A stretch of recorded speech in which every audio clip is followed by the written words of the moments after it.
Bonjour tout le monde, je m'appelle Frédéric Detesi et aujourd'hui on se retrouve sur Darktable pour développer les photos prises durant cette sortie photo. Donc si vous ne l'avez pas vu, vous pouvez aller voir cette sortie photo, vous pouvez la voir après, comme vous voulez.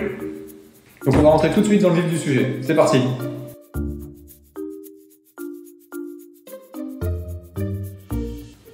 Ok, alors durant cet épisode, on va développer 3 photos, une du château, une des épis de blé et une de l'avion. Alors ici, c'est toutes mes photos que j'avais prises et retenues pour mon épisode, et notamment toutes celles avec le point rouge, c'est celles qui sont apparues durant l'épisode, donc vous devriez les reconnaître. Je vous propose de commencer par celle du château de Gruyère. Voici globalement la photo comme elle est finalisée, et on va recommencer au début. Donc comment elle est importée dans Darktable, elle est importée de cette façon. Et voilà ce que je vous propose. Alors moi tout d'abord, je la trouve beaucoup trop haute. C'est un paysage, donc généralement un format 16/9 ou de toute façon un format plus étendu, ça correspond mieux. Donc on va déjà commencer par ça. On va être sûr qu'elle est droite par rapport à ce poteau vertical en haut. Alors, en effet, elle n'est pas forcément très droite. Voilà, on va corriger le degré. Ça me laisse un peu d'espace sur les côtés ou pas? Pas suffisamment, je trouve. Alors je vais juste modifier un tout petit peu dans le sens qui m'arrange pour avoir un peu plus d'espace, notamment à droite. Je trouve qu'elle était un peu trop serrée. Voilà, ça me paraît mieux et elle me paraît toujours droite. Donc c'est parfait. Dans l'aspect, on va mettre 16/9, voire... Je pense qu'on peut aller encore plus étendu que ça. Parce qu'il y a encore pas mal de choses en bas qui sont pas forcément très intéressantes. Et ça me paraît pas mal. Voilà, comme ça. Ça me paraît bien. Ensuite, je pense qu'au niveau des détails, on peut améliorer un peu ça. Pardon, je suis en train de passer des photos là. Alors, je pense qu'on peut améliorer un peu ça. Avec un contraste local sur l'ensemble de la photo. Voilà, ça redonne un petit peu de contraste. C'est pas violent, je laisse les paramètres de base, ils me paraissent bien. Ensuite, au niveau couleur, je trouve que ça retranscrit pas vraiment le soleil du matin. Donc je vais commencer par augmenter la balance des blancs, notamment.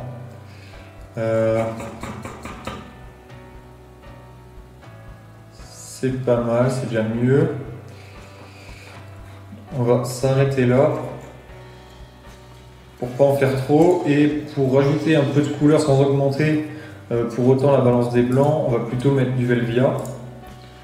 Voilà. Ah, voilà, donc là ça redonne vraiment une couleur assez chaude à la photo, c'est vraiment bien ça. Est-ce qu'on peut augmenter un peu? Généralement au-dessus de 30% c'est un peu too much. On va rester comme ça pour faire quelque chose de propre. Et puis c'est tout. Ça me paraît déjà bien. On a une photo nette, bien cadrée, c'est-à-dire qu'on a un espace un peu à droite, un peu à gauche, centré. C'était l'objectif. Un petit peu de ciel, mais pas besoin d'en mettre beaucoup plus. Le mec qui est tout bleu, il a très peu d'intérêt. Il n'a même pas forcément une couleur très top. Donc pas besoin d'en mettre plus. En bas, il faut en laisser suffisamment de verdure juste pour montrer un peu d'environnement et montrer que le château est dans la verdure. Et moi, ça me suffit. Les couleurs, elles me plaisent. On va s'arrêter là. Deuxième photo que je vais vous montrer, c'est celle-ci. Celle-ci que j'aime beaucoup.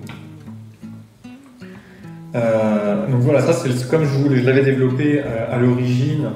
Donc vous voyez qu'il y a encore les ISO qui apparaissent pour la vidéo. Et on va revenir à l'original. Donc comme elle est importée dans Darktable, elle est comme ça.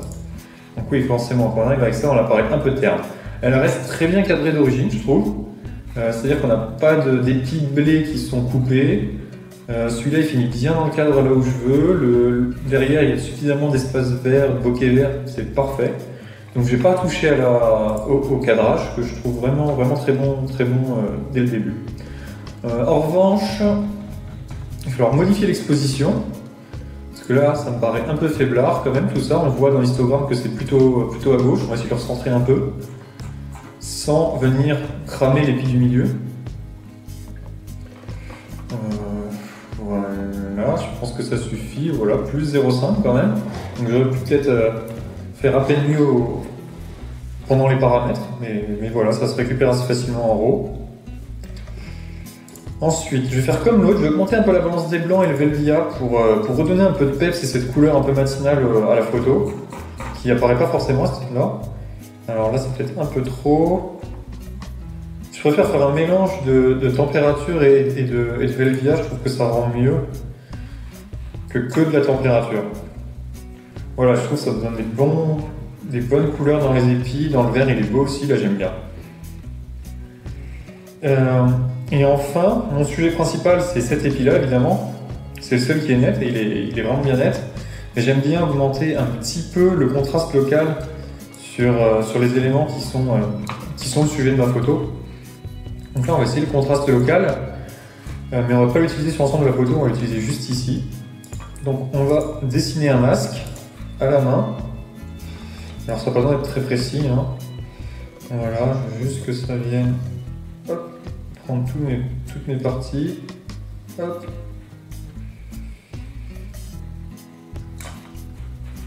C'est très bien, on va le cacher parce que j'ai pas besoin qu'il voit. Et puis voilà, il est activé. On va peut-être mettre un petit peu plus. Et voilà, c'est très léger.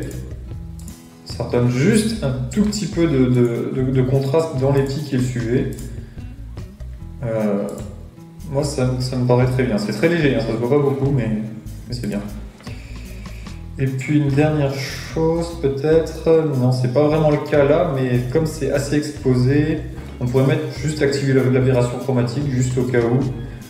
Mais ici, non, pas vraiment. On va même l'enlever, parce que j'ai l'impression que ça enlève certains reflets ici. Donc on va le laisser comme ça. Voilà, c'est ma photo finalisée.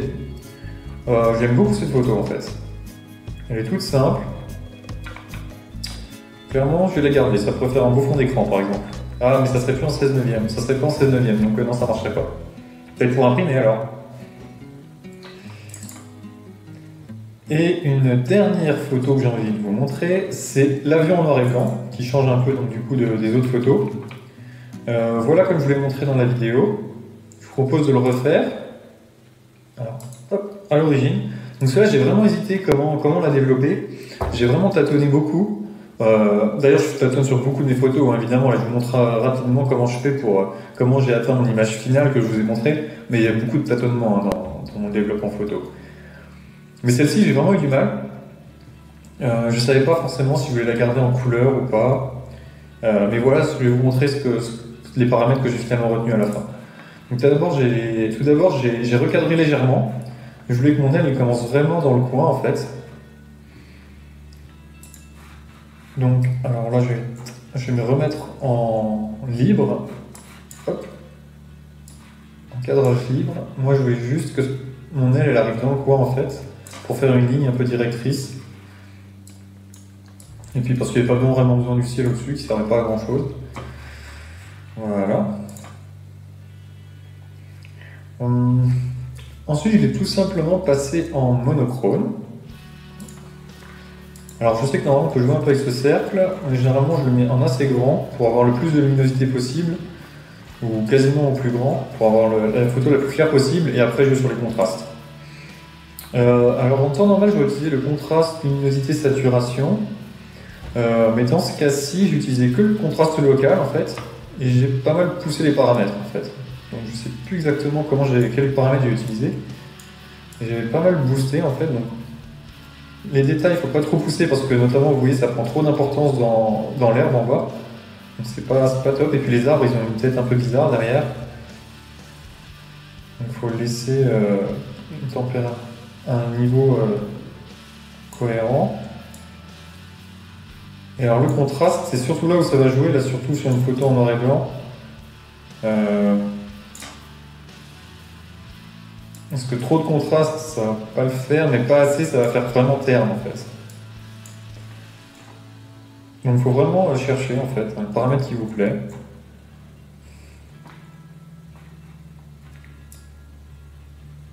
Et pareil, la granularité, si vous l'augmentez trop, dans les arbres, ça fait des effets un peu bizarres. Il faut aussi trouver des paramètres qui permettent de bien faire ressortir les rayons du soleil là derrière. idéalement. On va dire qu'on va rester sur ça comme paramètre, ça me paraît pas mal. Et puis c'est tout. Tout simplement. Voilà, donc vous voyez que pour chaque photo que j'ai utilisée, là très rapidement, j'ai utilisé que 2-3 modules au final, à chaque fois, recadrer légèrement, mettre un peu de contraste localement si encore nécessaire, et puis rehausser un peu la balance des blancs afin que ça redonne plus cet effet de lever de jour. Et sur ce, cet épisode se finit. Comme c'est le premier que je fais comme ça, je vous propose de me dire un peu ce que vous en avez pensé. Est-ce que vous trouvez que j'ai passé suffisamment de temps sur les photos? Est-ce que vous auriez voulu que je passe peut-être plus en détail? Est-ce que vous auriez voulu que je couvre plus de photos, moins de photos, plus de temps? Je sais pas, dites-moi un peu ce que vous en pensez. Et puis peut-être que comme ça, les prochaines photos que je développerai, je m'inspirerai de vos commentaires pour l'améliorer. Ciao!